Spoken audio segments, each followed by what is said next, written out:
and the officer made contact with the defendant asleep in the living room. The defendant woke up in Whoa. No means no. Doesn't mean it's the holidays. Doesn't mean I have a birthday. A court order is a court. This one's unbelievable. A man wakes up to find a cop already inside his house. No knock, no warrant, nothing. Just total violation of privacy. The officer acts like he's doing nothing wrong, but this is exactly the kind of power abuse that destroys public trust. What do you think? Will he actually be held accountable, or will it just get brushed off? Good morning, Mr. Villagas. Good morning. Sir, you're charged with failure to give information upon striking a highway fixture. You're facing up to 6 months in jail and or a $2,000 fine. We are going to do probable cause. You have the right to remain silent. Anything you say can or will be used against you. Okay. Yes, Judge. On December 28, 2024, the officer was dispatched to apartments in Harris County, Texas, in regard to a single vehicle accident that hit the mailbox of a residence. The officer observed the defendant's motor vehicle with heavy front end damage, but did not locate any driver or occupants inside the vehicle. During an inventory, the officer located the defendant's photo ID and Texas utility bill that came back to the defendant's name and address, approximately 1.4 miles from the accident. The registered owner of the the registered owner came back to the defendant of the utility bill and his address. The officer went to the defendant's residence, noticed the garage door open and garage interior to the residence wide open. The officer made contact at the residence, wanted to make sure the motor vehicle was not stolen and wanted to make sure the owner of the vehicle was okay. The officer went inside the residence after knocking and announcing his presence several times under the community caretaking doctrine, and the officer made contact with the defendant asleep in the living room. The defendant woke up in Whoa. Yes, Judge. It was because they had... Whoa. Yes, the vehicle was damaged and he wanted to make sure the driver was okay. So he announced himself and went into the residence because the door was wide open. Wow. And then it was after that he saw the defendant asleep in the living room, and the defendant woke up and immediately said the car accident, that he did not cause any injuries or any trouble, and that he was driving his motor vehicle 2 to 3 hours prior, and that he was on his way to drop it off at a mechanic when his vehicle was hit. The defendant called the insurance company, and the defendant walked home because no one arrived on scene, and the defendant was going to pick up his motor vehicle in the morning. And the officer made contact with the complainant, who stated she heard a loud bang and observed damages, approximately $1,025. So, are you telling me that he did stay though? No. What happened, Your Honor, is that he struck the mailbox at the apartment, and the defendant said that he called his insurance. No one came to the scene, so he walked home. And the officer, when he arrived, saw the empty... Did he make an attempt to make a phone call at the scene to anyone? All he said is that he called the insurance company. That's the only person that he had stated he called. And then after that, he walked home because no one arrived on scene. And then that's when the officer arrived and saw his empty vehicle damaged. And then he found a utility bill and the ID. I have so many questions. Let's do this. I'm going to appoint you a lawyer, or you have a lawyer, right? Let's do this. I'm going to hold off on finding probable cause at the moment. Let me wait for your lawyer to get here. We'll revisit PC here momentarily. Just go ahead, take a seat for me if you don't mind in the jury box. Let's wait for your lawyer to get here, and then we'll go forward. Michael. Yeah, come on in. Mr. Jill Villagas, Your Honor. Did you look at PC? I think, we're prepared for argument. Okay. Morgan, are you ready? Yes, Judge. This is Villagas, correct? Villagas, yeah. Go for it. Okay. Ball's in your court. Your Honor, Mr. Villagas, when he climbed to the mailbox pole, he didn't stop. He got out of the car. There's no one to talk to. And so from there, he went to his residence, Your Honor. But, it's not a case where he didn't identify himself or anything.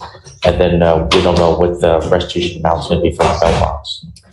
My concern was that according to the statute, right, it says that you're supposed to, I don't even know. Reasonable steps to locate and notify the owner or person in charge of the property of the collision.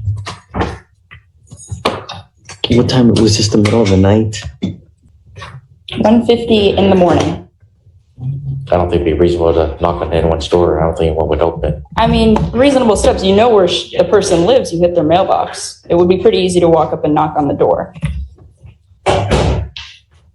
Is that reasonable? I mean, if you go up to someone's door at 2 a.m. and you start knocking on the door, are you going to scare the Probably, Judge, but I would want to know if it were my mailbox and somebody ran their car into it. Would you open the door and go out?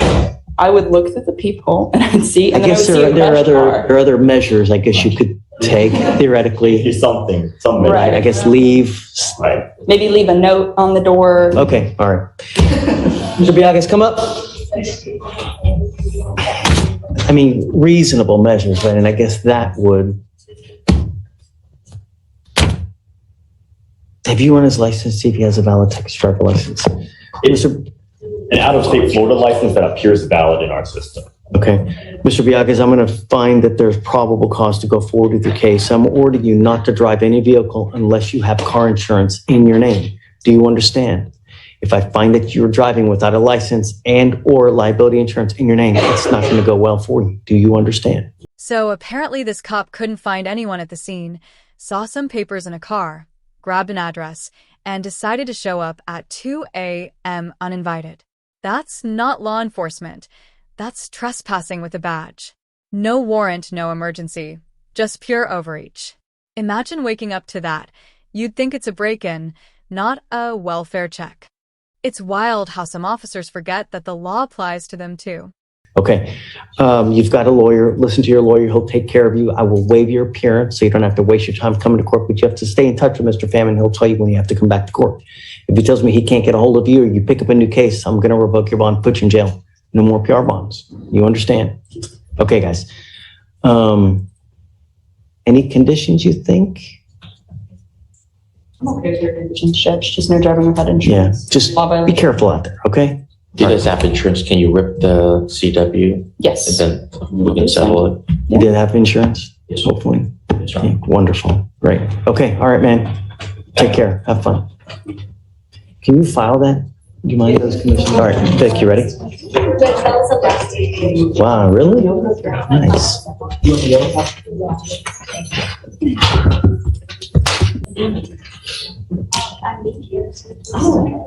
First day as well.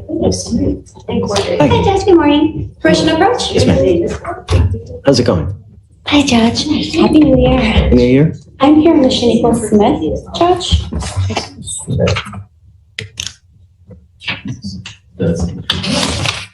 Okay. I did court with an update on it. We have everything submitted for the DWI PTI program. However, Ms. Smith attempted to get the interlock device on her vehicle, but she has an electric vehicle, so she was told that it would not be able to get placed on her car.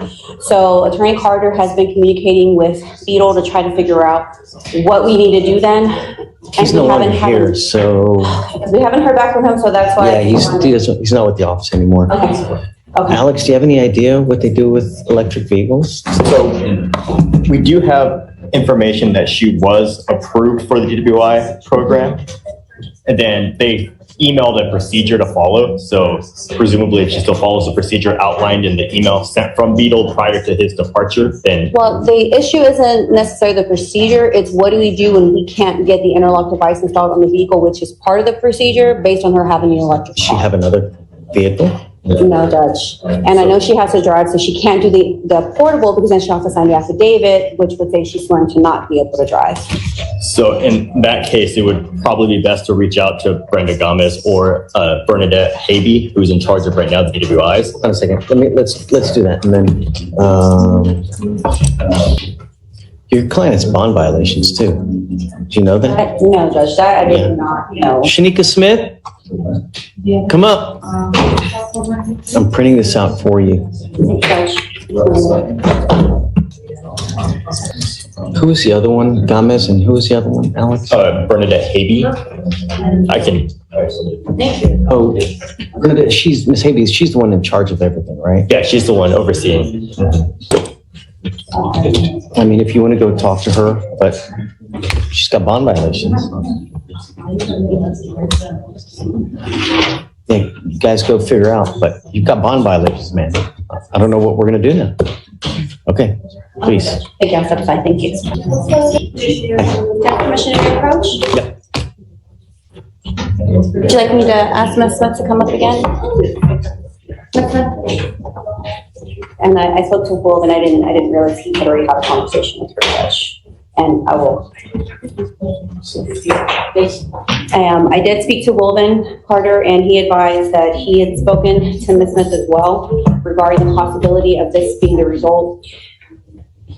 He and I spoke to her again just a moment ago. We were out there on call, and at this time, Judge, Ms. Smith, that we were going to have her speak on her own behalf, Judge, because I think it's important for her to take ownership for what this report shows. I don't care. I'm putting an ankle monitor on you now. If you ever test positive for alcohol again, I'm going to put you in jail. That's it. No means no. Doesn't mean it's the holidays. Doesn't mean I have a birthday.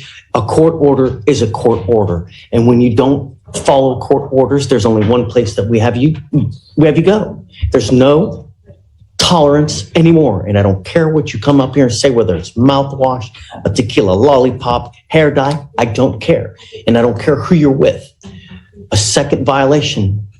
Do you understand?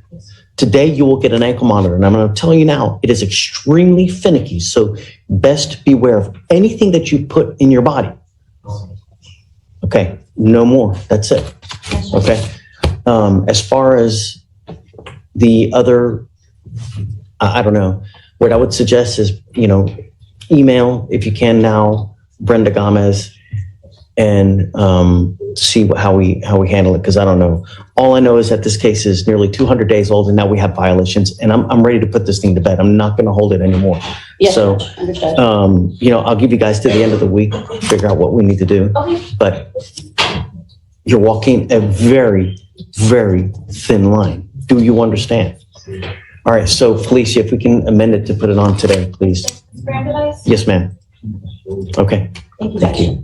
This case was something else. Judge Fletcher wasn't playing around for a second. The defendant's attitude screamed defiance, and the judge shut it down instantly. Ankle monitor and all. You could tell he's dealt with this type before. No excuses, no patience, just accountability. It's tough love, but it works. Some people only learn when consequences hit hard. What do you think? Was the judge too strict or completely fair?